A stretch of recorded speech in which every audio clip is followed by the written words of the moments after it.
Can you give us an idea of where we are with Bitcoin right now? Like in the sense of like, what's sort of the global picture for Bitcoin? And then maybe a little narrative on why everyone should have some Bitcoin.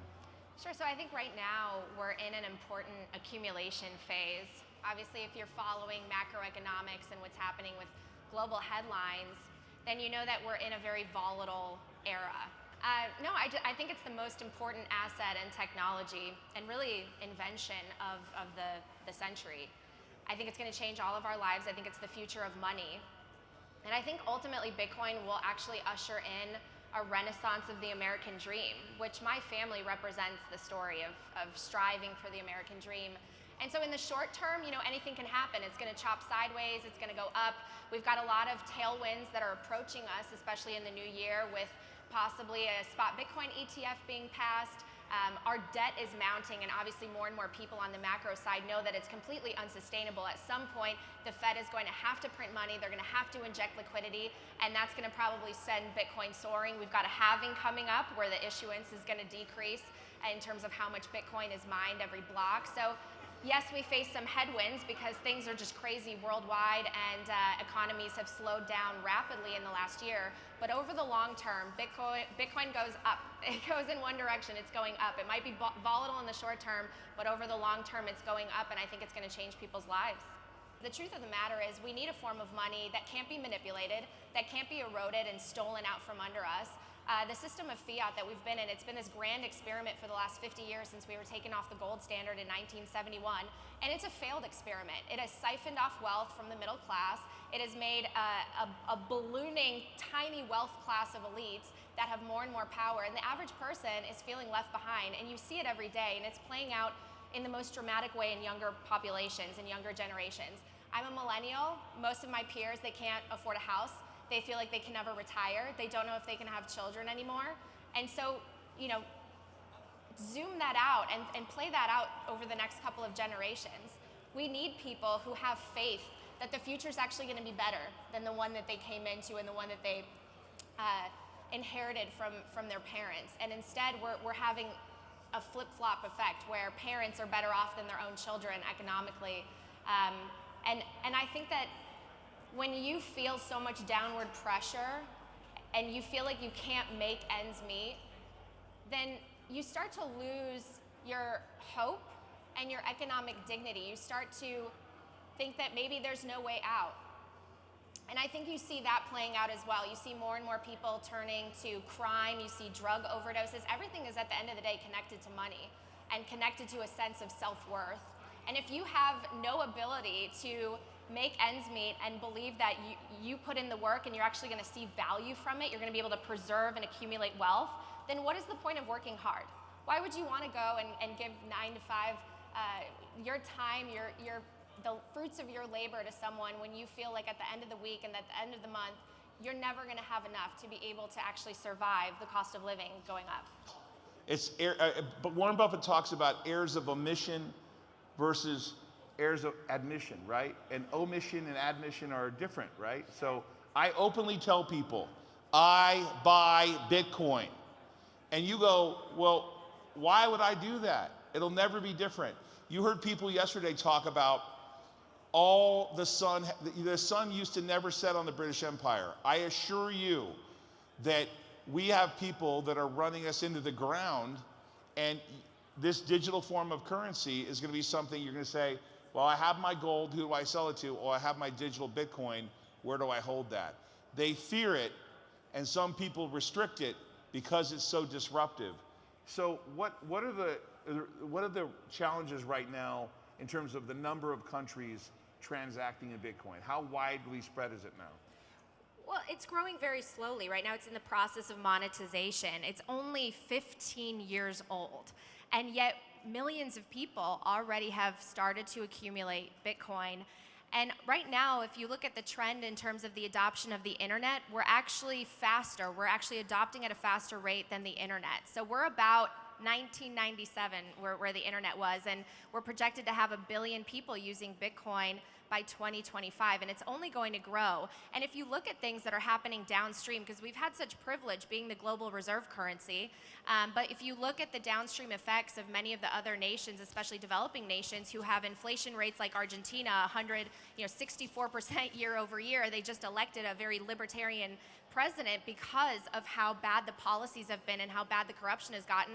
Those countries may adopt Bitcoin much faster. And we saw El Salvador already. We've had many countries already start to look at it as a global reserve asset. And I think more and more are going to go in that direction because, again, it's the one form of money that cannot be manipulated or debased. And in so many ways, it's actually better than gold because in a digital world, you need something that has instant settlement, that is a bearer instrument in a digital way. And Bitcoin provides all of that. I'll give you a real world example of this. I accumulated a lot of Bitcoin, got into a little pinch, needed a little instant cash, was able to sell my Bitcoin and send the money to my checking account within about maybe 2 minutes. This is capable. Believe it or not, Jamie Dimon, who says he's not a believer in Bitcoin, has made it so that his bank can have you buy Bitcoin and you can transfer Bitcoin immediately. So they're talking out of both sides of their mouth.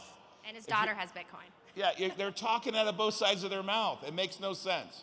It absolutely makes no sense to me. And you can buy it every single day. There's plenty of places to buy Bitcoin.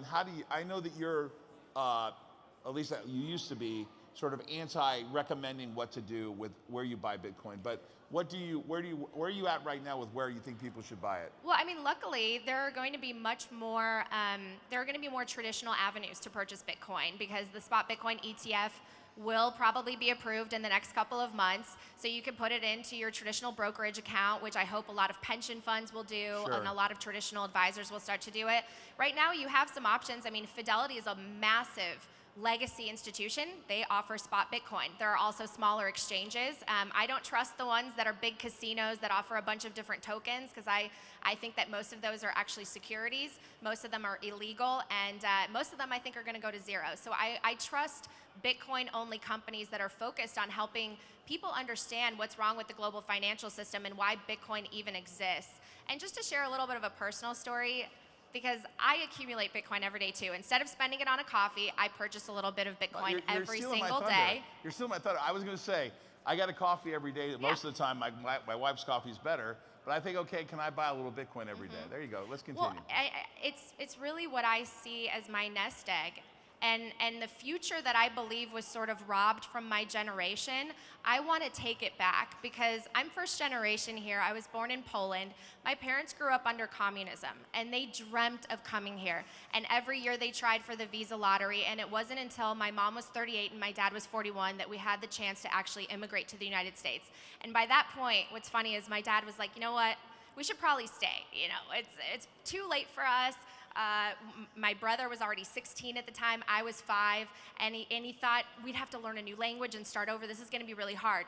And I credit my mom. I am a lot like my mom. She blazed forward and she's like, absolutely not. They're going to have a better life there. Because what does the American dream stand for? It means that no matter who you are or where you come from, you could come from a dirt poor background, but if you work hard and you get an education, you can do and be whatever you want. That is what the American dream is all about. And yet for so many people, that does not exist anymore. It's completely out of reach. The American dream has been dying. And where has the wealth been accumulating? In the top 0.001%, who now carry more than 2/3 of the wealth. What happened?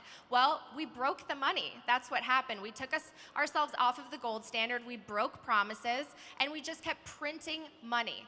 And when you go into a system that is now based on paper promises backed by a military, basically fear across the world, you have a system where you're basically borrowing from your children's and your grandchildren's and your great-grandchildren's future, and you're making the rich richer, and you're not creating productive value for society.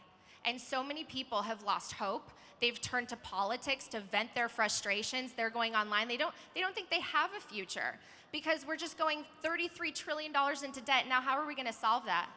We're not going to solve that without either a total collapse of the system or continuing to debase the money. And thank goodness that we have a technology like Bitcoin that can maybe help us return to a sound system and build a base layer, a global economic base layer that's built on steel, something firm, as opposed to the quicksand that fiat has been, that has allowed a small group of people to manipulate the money, get away with it, run away with all the money, and leave everyone else wondering what the heck happened to this country. We can get it back. And so I think that Bitcoin will help us literally reclaim the American dream.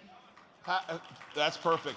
How do people find you online? Because you tell them about where you're available at. Because I know that you have some courses and stuff.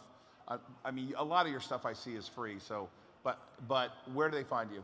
Yeah, sure. So I'm trying to share the message everywhere. So I have a podcast called Coin Stories. It's both audio as well as on YouTube. You can find me at Natalie Brunell.